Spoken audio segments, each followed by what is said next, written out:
I'm proudly regarded as the son-in-law of Odisha because my wife is an Odia. I must tell you that I was intrigued by this very distinct American twang in the neutral citations commentary. When Chief Justice Muralidhar whispered in my ear that that's the product of artificial intelligence. This is not a human agency, not an Indian trying to put on an accent. So I'm sure that you know the genesis of that. But it tells you what the enormous potential of technology is today. I have a few slides this morning to make my presentation. I thought of making a few slides because there's a great danger and tendency that when the Chief Justice of India speaks to the family of judges, you tend to meander into so many issues which are present in my mind and which I work every single day of my working day as a Chief Justice. There's a grave danger that I might break into issues which are of concern to me and not strictly relevant to this conference. So I thought I'll keep my own focus, so to speak, by having a few slides. And I've divided my slides into three areas. The first is the vision of phase 3. The second is the major activities which we want to envisage. And third, the roadmap. Now, what was the genesis of this conference? I think I have become a very constant visitor to Bhubaneswar and Cuttack, not the least of the reasons for which is that I'm proudly regarded as the son-in-law of Odisha because my wife is an Odia. But quite apart from that, I think the reason for my coming here so repeatedly is this dynamic engagement of Chief Justice Muralidhar with technology and the Each Courts project in our common mission to ensure that access to justice devolves to common citizens. So our purpose in pitchforking technology, and I believe I've pitchforked it as a central point of my mission as Chief Justice of India, is not to use technology to place it as some silo away from our citizens, but to ensure that we use technology to reach out to common citizens across the country. But the genesis of this conference was in my earlier visits to this beautiful state. And I was struck by the initiatives which have been taken by Chief Justice Muralidhar, whether it was in terms of the RRDC, which I had the pleasure of being associated with, or whether it was in terms of opening up virtual courts in all the districts in Odisha. Now I'm told by the learned Chief Justice that as many as 20 districts have virtual courts where lawyers can address the High Court, sitting in their own districts. So technology has really obliterated, in that sense, the need for benches of the High Courts. Because you have a bench of the High Court in as many districts as you have set up virtual courts. And look at the enormous impact which this has. I say, speaking of my own court, that the Supreme Court of India is not the Supreme Court of Tilakmark, but it's the Supreme Court for India, of India, by India. Likewise, each High Court is not really a High Court for the metropolitan capital of that state. Setting up these virtual courts across districts has enabled the Odisha High Court to truly be representative of the entire state, to ensure that there is access to justice for citizens across the state who want access to the High Court. Some of the finest lawyers are not necessarily lawyers who are confined to the capital cities of the states. Many of them don't move to the capital cities for lack of resources, for family reasons, for a variety of reasons that they are confined to their own districts. But why should they not have access to presenting their cases before the High Court? My experience in the Supreme Court is that when we have lawyers from across India now presenting arguments, both during the COVID-19 pandemic and beyond, the only thing that they may lack perhaps is the swagger or the verve of people who regularly approach us in the Supreme Court. but they certainly have confidence, they have knowledge, and they have that close connect with their own litigants, their clients, who trust them. So the genesis of this conference began when I visited RRDC, and I spoke to my good friend Murli, and I requested Murli, I said, was it not time for us to ensure that we unveil what you have done in terms of digitization for high courts across the country so that they can share our best practices? And that's how this conference came into being. Now, the vision of the eCourts project is to provide affordable, accessible, cost-effective, environmentally sustainable, transparent, and an accountable justice delivery system. Each of these phrases is not just a phrase of art or a label, but it signifies the core of our mission of reaching out to citizens, of replacing what was the earlier colonial model of the administration of justice, under which citizens had to reach out to courts. We seek to now replace it with a model where we reach out to citizens and allow us to provide every kind of resource and service to our citizens. Now, if you look at the outlay for phase 3 of the eCourts project, which is going to be between 2023 to 2027, the total outlay which we have envisaged is 7,210 crores.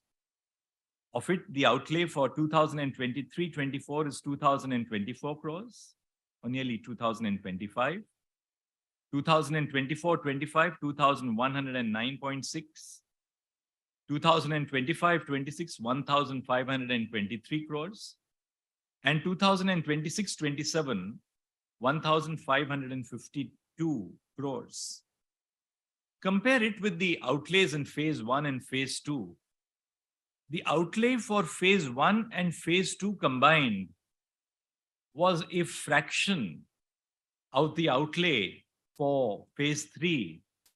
And perhaps phase 1 and phase 2 was no more than the outlay for the first year of the eCourts project in phase 3. So we can now look at the enormity of the funds which the government of India is providing to us. I must share with all of you, all our sisters and brothers, particularly who are here from the high courts, that when we pitched for this budget, the union government responded, the Ministry of Finance, and we were ably assisted by the Department of Justice, responded by not even making a cut of a single rupee in the funds which we envisaged. Because the importance of this was that we presented it properly. We were able to explain to the financial arms of the government on what the benefits would be in terms of this outlay which we propose for the Indian judiciary. Initially, during our meetings with the Ministry of Finance last year, the view was expressed that let this be a centrally sponsored scheme in which the center and the states would bear their own shares. But our experience in the past has not been uniform across the country.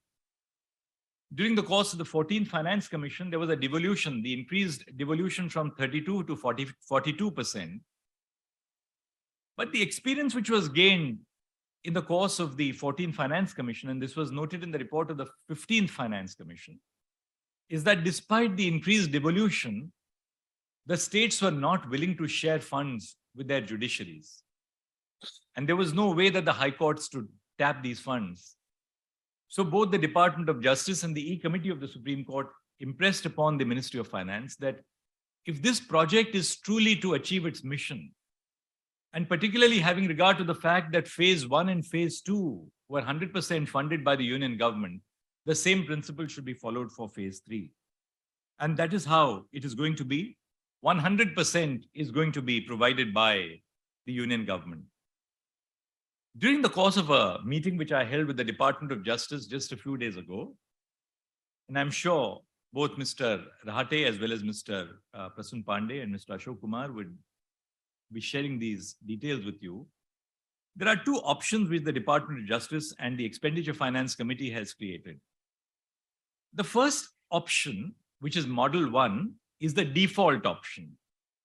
the default option envisages that the entirety of the funds would, of course, be provided by the union government and channelized through the E-Committee. But at the same time, this would cover the specifications which we lay down for the entirety of the country. The second, which is Model 2, which is very innovative and which is something which I'm sure all of the judges here who are chairpersons of the ICT committee and the Chief Justices would like to devote themselves after it is explained in greater detail by the representatives of the Department of Justice. Model 2 envisages something which I've been hearing from our colleagues across India. Model 2 envisages that if a state wants to go in for higher specifications, a state, for instance, feels that I don't want to be constricted by the minimum standards or the threshold standards which have been laid down as part of the e-courts project, but my budgetary outlays are going to be higher and my state government is willing to provide that. Chief Justice Muralidhar has always mentioned to me, for instance, that the state of Odisha has been extremely forthcoming on the needs of the Odisha judiciary in terms of ICT initiatives. The state of Kerala has also been at the forefront. I know, as a matter of fact, that the state of Madhya Pradesh has been extremely hospitable to the demands of the judiciary. Several other states have been. Other states which I'll not name are woefully behind the tangent.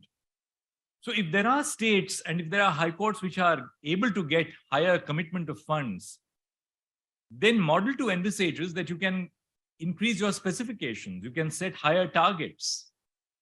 In fact, I have constituted an advisory committee consisting of Justice Rajiv Shakdar, Justice Suraj Govindraj, Justice Raja Vijayaraghavan, and Justice Anup Chitkara.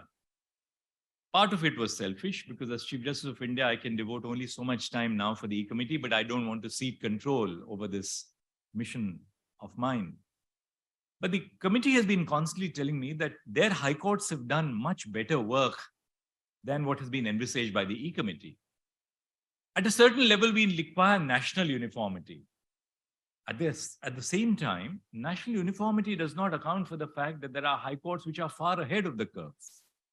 So Model 2 will really, in that sense, take into account these concerns of the high courts that let the e-courts project not be a constraining influence on our activities, but a source for providing a minimum standard for the entirety of the nation, a uniformity, which, while providing for the basic needs of states, especially the cash straps high courts and their district judiciaries, do not operate as a sort of a constraining influence. Now, what are the major activities of phase 3? The first, and that I want to emphasize, is the creation of digital infrastructure. Digitization is envisaged, the budget is close to 2,038 crores. Technological advancements, cloud infrastructure, cloud storage has a budget of 1,205 crores. Digital preservation, access to critical services that I'm going to be speaking of very shortly, and change management. Among other activities, you have software development, which is about 243 crores. Now, there are 24 major components in phase 3 of the e-courts project. Out of these 24 components, the Department of Justice and the E-Committee have tentatively, I say tentatively because it's subject to discussion with all our high courts, identified 13 components where there may be a need for centralization. And why centralization? The reason for centralization, for instance, is that in the area of digitization and scanning, the Expenditure Finance Committee, while releasing the 7,200 crores to us, has made certain binding recommendations. Among those binding recommendations is that scanning and digitization must be subject to open price market discovery.